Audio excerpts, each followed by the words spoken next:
আমরা আজকে দেখতে যাচ্ছি ইন্দোনেশিয়ান ট্রেডিশনাল রেসিপি নাসি গোরেং। এখানে বাসমতি চালে দিয়ে দিচ্ছি 1 কাপ পরিমাণ ভিনেগার, এটাকে 90% বয়েল করে নেব। এখানে একটা সস রেডি করছি।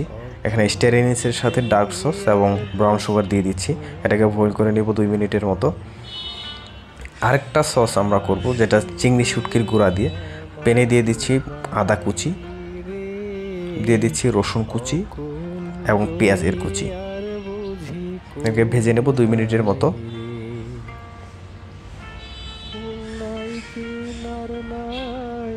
দিয়ে দিচ্ছি শুকনা মরিচ, দিয়ে দিচ্ছি শুকনা মরিচের গুঁড়া এবং ভেজে গুঁড়া করে নেওয়া শুটকি, চিংড়ি শুটকি। এখানে দিয়ে দিচ্ছি মরিচের গুঁড়া, দিয়ে দিচ্ছি চিনি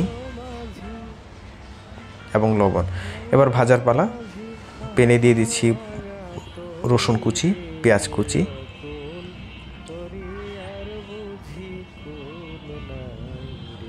দিয়ে দিচ্ছি কিমা করে রাখা মুরগির মাংস, এটাকে ভাজবো 2 মিনিটের অথবা 3 মিনিটের মতো। দিয়ে দিচ্ছি কিমা করে রাখা চিংড়ি, দিয়ে দিচ্ছি পাতাকপি কুচি করে কাটা,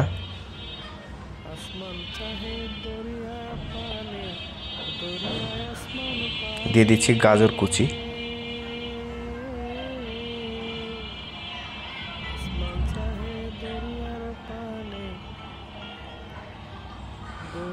এখানে আমরা সাইডে ডিম ভেজে নেব।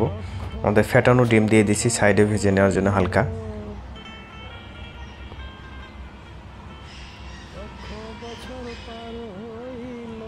এখানে 90% সিদ্ধ বাসমতি চাল দিয়ে দিচ্ছি। এবার দিয়ে দিচ্ছি প্রস্তুতকৃত যে সসগুলো ছিল সেই সসগুলো।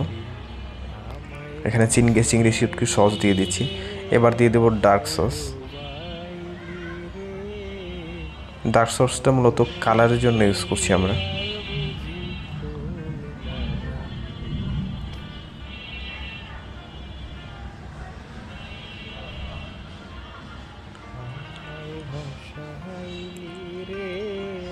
দিয়ে দিচ্ছি সম্পূর্ণ চিংড়ি শুটকির সস।